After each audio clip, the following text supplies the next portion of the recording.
Hey guys, my name's David and this is Fate Unbound, and it is my very last day of work, my last day here period at Madison Arm Resort, where I've been work camping this whole summer season.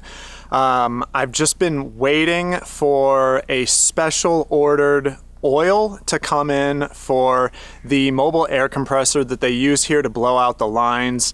It's an incredibly important piece of equipment to the owner, and so she had asked that I stay until all of the maintenance was finished on that air compressor and their Kubota tractor. But I've got all that done except this last thing. Like I said, it's a specialty oil, and so it took a while for it to come in, and thankfully it just arrived today. I ran into town and picked it up just a little bit ago, changed into my grungy work clothes, so I'm gonna go ahead and do that final little bit of maintenance, and then I'm out of here on to Washington State to visit my newborn niece. My brother Thomas and his wife Amanda just had their first child, and I'm so excited to meet her. Her name is Vivian, and from the pictures and video I've seen, she's just so adorable. And so, yeah, guys, I'm an uncle. I am an uncle, and I can't wait to meet her. So I'm gonna get this job done. I already packed up mostly last night and then this morning, so I'm basically ready to go. I just gotta hook the truck up, get the pets all set in the truck with me, and then we're out of here. So let's go do this job. So here's that big mobile compressor. I already fired it up and let it get to full operating temperature, shut it down. Now it's just time to change the oil on the compressor side. I already changed the oil on the diesel engine a few days ago because we had that oil filter and engine oil on hand. Now I just got to do the compressor side. First thing is to open up this filler cap right here. And it's pretty beastly. There we go. That's where I'll be filling the oil later. And then just beneath that tank, we got the first of two drain plugs. Oh my God.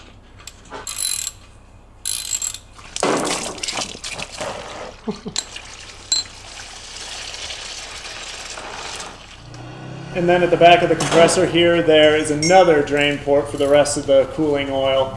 Thanks for educating me. Yeah, you're welcome. And all right, now that all of it's drained out, you can plug this up.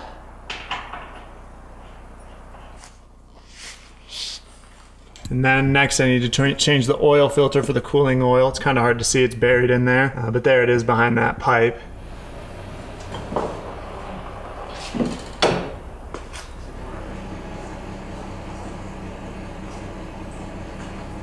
And new filter in.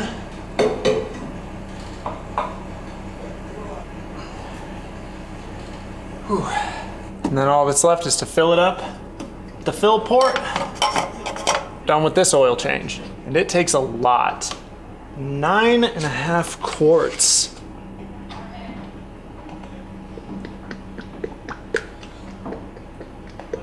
And right there at the bottom of that lip, that is the max fill line, so she's perfect.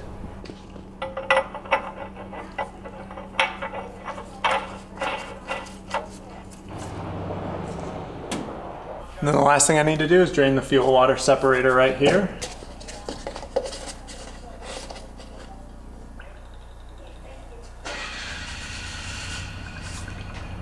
Thank you, Dave. Yeah, you're very welcome. Yeah. You're very welcome. All right, that's it. My obligations are all finished now. It's a lot later than I hoped. This took me a little bit longer. So I gotta hurry up because I want to get out of here today, and it's already like 4 p.m. So I don't have much daylight left. But before we get into it, I really quickly want to tell you about this video's sponsor, Jackery, and their Solar Generator 1000 V2 package. The Explorer 1000 V2 portable power station offers a remarkable 1500 watt output, 50% higher than previous generations. It's capable of running high power essentials smoothly, from refrigerators to kettles to portable air conditioners, making it the ultimate companion for your power needs. Additionally, their product features a lithium iron phosphate battery providing 4,000 life cycles. This ensures long-lasting performance with a lifespan of up to 10 years with daily use. Also, its emergency supercharging is capable of charging from 0 to 100% in just 1 hour. And the Jackery Solar Saga 200-watt solar panel features a high solar conversion efficiency. The ETFE laminated case extends its lifespan, and the recommended angle ensures optimum absorption of the sunlight, making it the perfect power source for outdoor travel and home backup. It's portable, foldable, and can be hooked up instantly with a power station for the ideal solar power system. What I love about this solar generator system is you get all the benefits of a, traditional, more complex solar setup on your RV, but without all the hassle of installation. And this is actually much cheaper also. The flexibility you get with a system like this is pretty incredible. Right now I have my travel trailer hooked up to it, so it's powering the entire RV just as if I was hooked up to shore power, and the 200-watt solar panel behind me is keeping this power station charged up while it's supplying power to my entire rig. This system is powerful enough to power the appliances in your RV, but also small and portable and lightweight enough to take with you just to, keep your cell phones or other devices charged while you're tent camping. And this solar panel folds up and is really easy to carry. Check this out. That's it, it's ready to go, and so is the power station. And I'll go ahead and post a link in the video description below if you guys are interested in picking up the Jackery Solar Generator 1000 V2 for yourself. Big thanks to Jackery for sponsoring this video.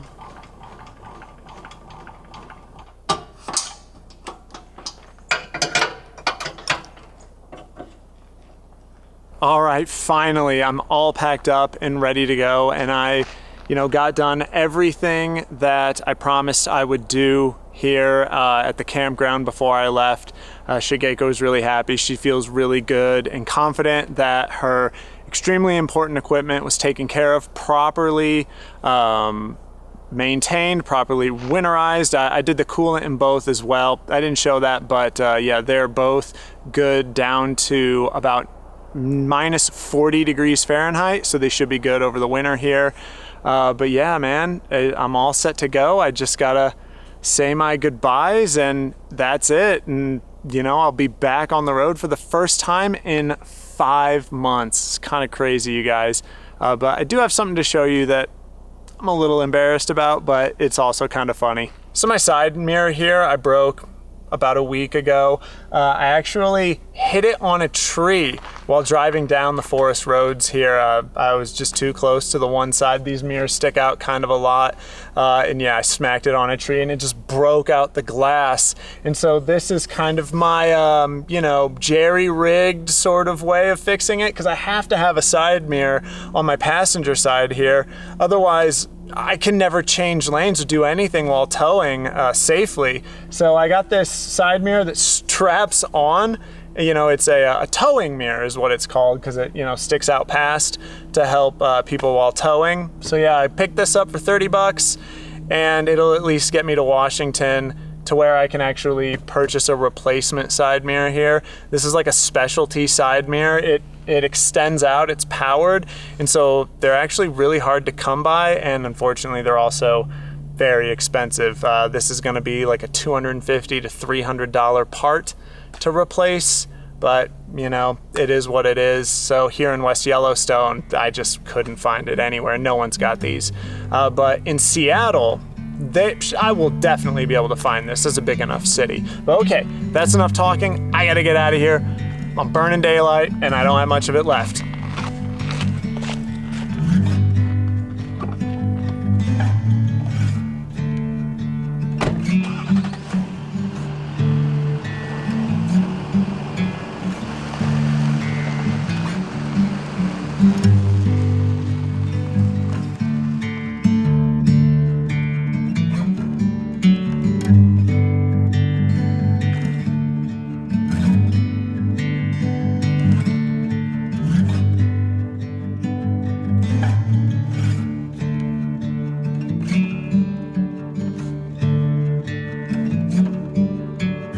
guys, I said my goodbyes. I'm back on the road again for the first time in 5 months. It feels kind of odd to be traveling again, and I know Sweetie sort of feels the same way.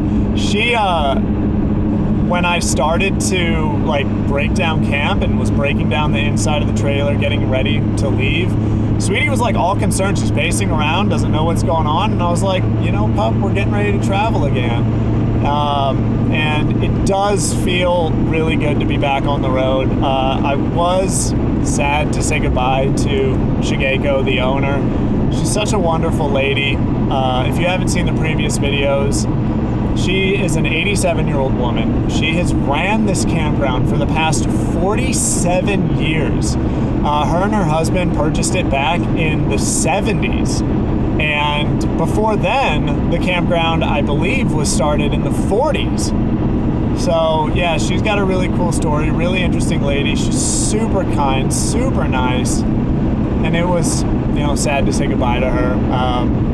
You know, we had a lot of hugs. You know, started to get a little teary-eyed. She was getting a little teary-eyed. She had a lot of nice things to say about me, which, yeah, she's a wonderful lady. But I'm excited to be back on the road, back to doing what I do, which is traveling the country as a full-time RVer. I'm looking forward to it.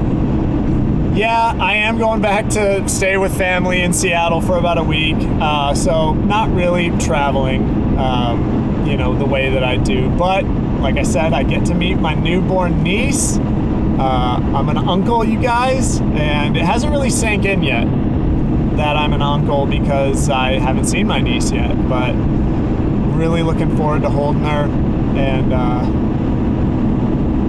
it's gonna be really cool.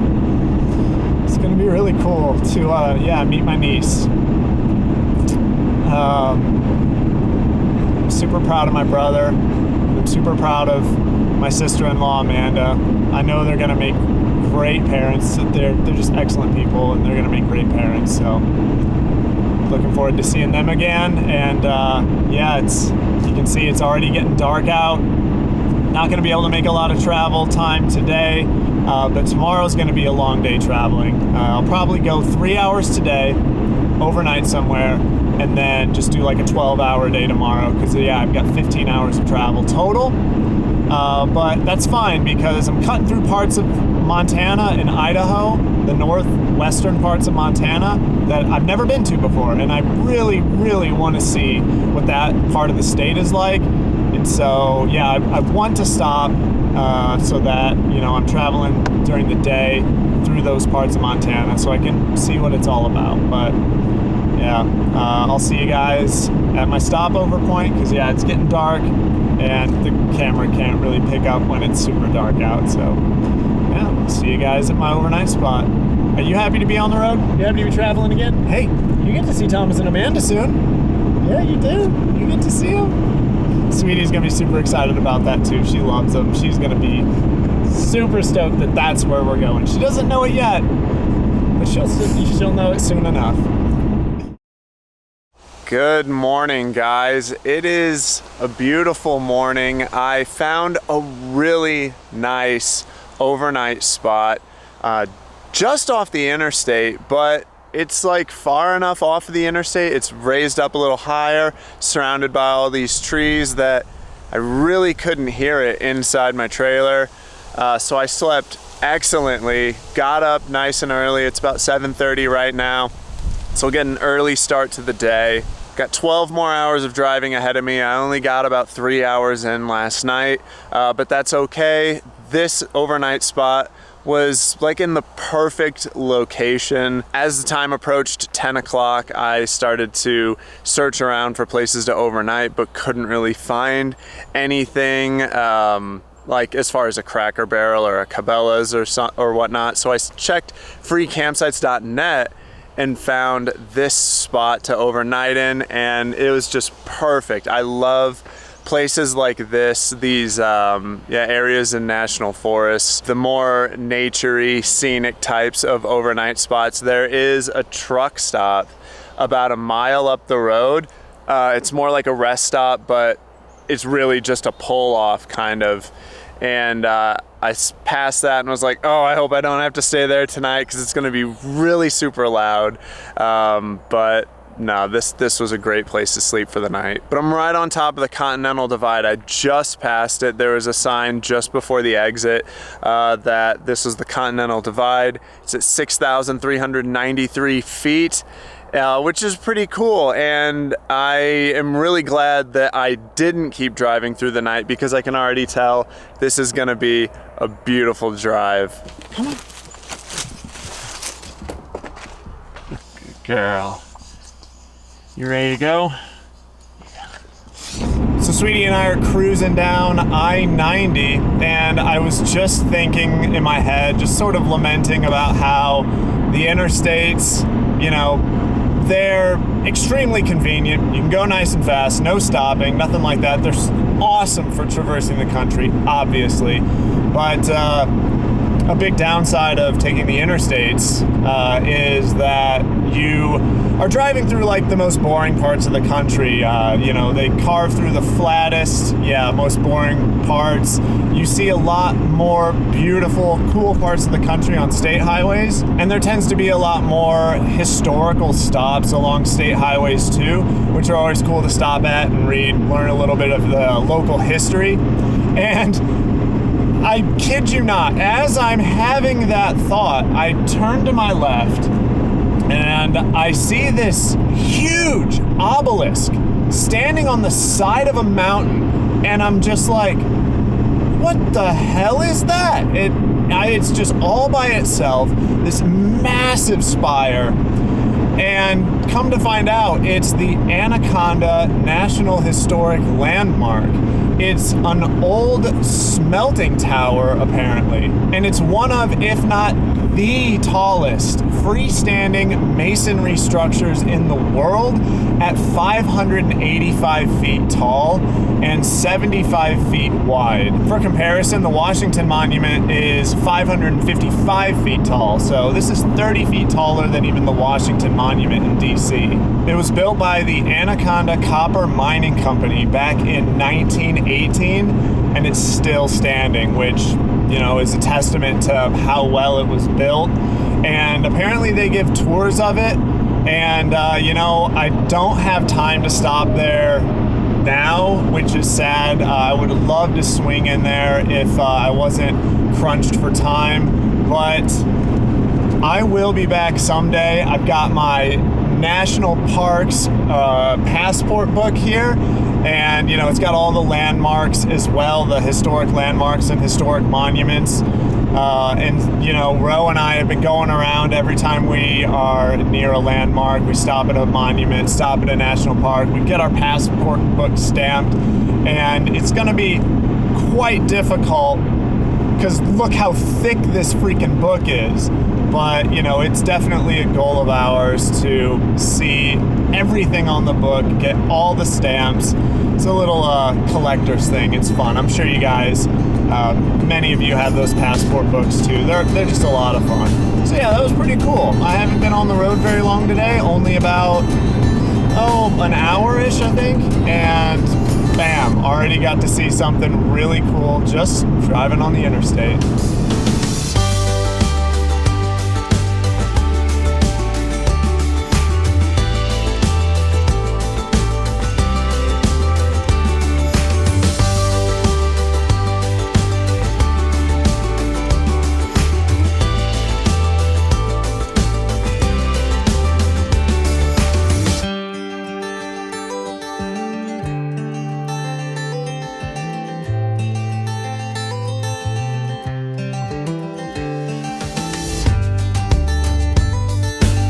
All right, we made it about halfway. I'm in Coeur d'Alene, Idaho, crossed into Idaho not long ago, slicing through just the top panhandle of Idaho.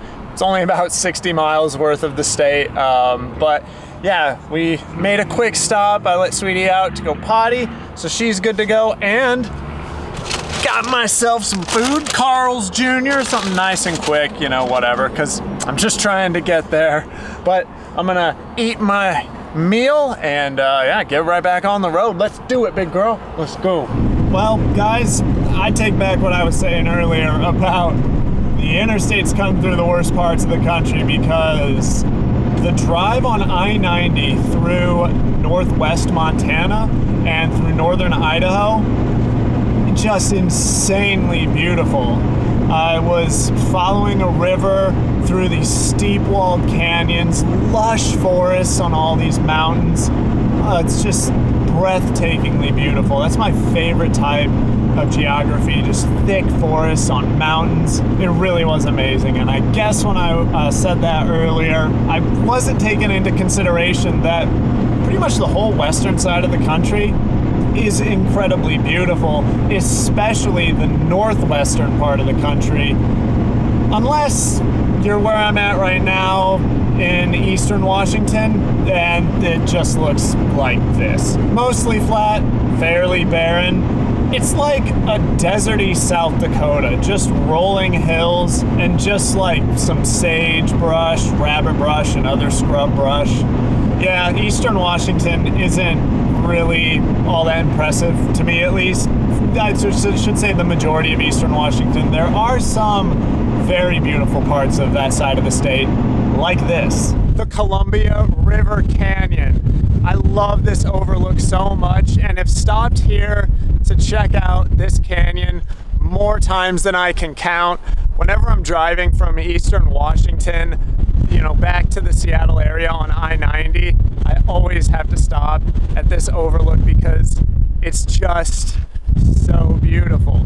It's really cool. The Columbia River flows all the way from here out to the ocean. Sorry, it's so windy. I'm getting blown away up here. But what's really cool is there's a roadway down at the right on the banks of the river, and a plaque here says that is remnants of the original road that was made back in the early 1900s that followed the Columbia River back before highways and interstates were built. Pretty cool. And there's a large bridge just behind me that crosses the Columbia River. I-90 goes right over that bridge, and it's really beautiful. I always love going over that bridge. But I just wanted to make a quick stop here to show you guys a part of eastern Washington I know to be breathtakingly beautiful. If you're ever traveling from east to west in Washington on I-90, I highly recommend you make a stop here, read the info panels, and take in this beautiful scenery.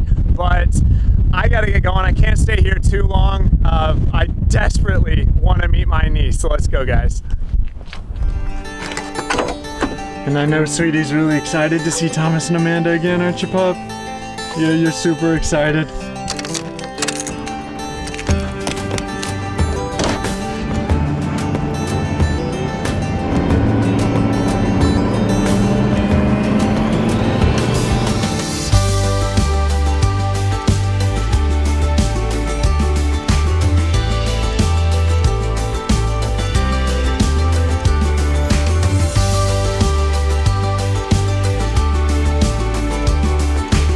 I just pulled in to their house.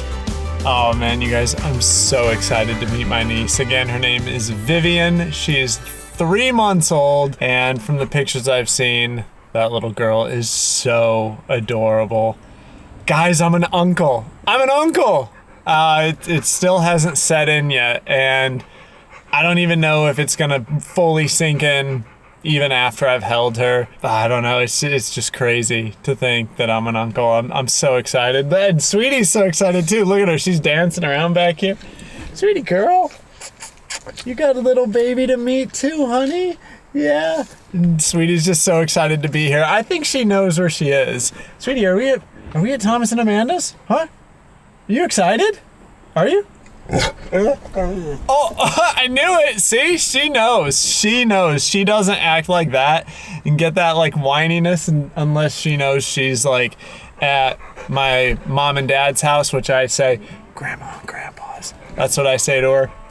But I think she knows. Are you excited? We at Thomas and Amanda's? Oh yeah, she's excited. All right, guys. Well, thanks for hanging out with me for this trip, this long travel day, 750 miles from Yellowstone to Seattle to meet my niece. But my name's David. This is Fate Unbound, and I'll see you guys in the next one. Bye.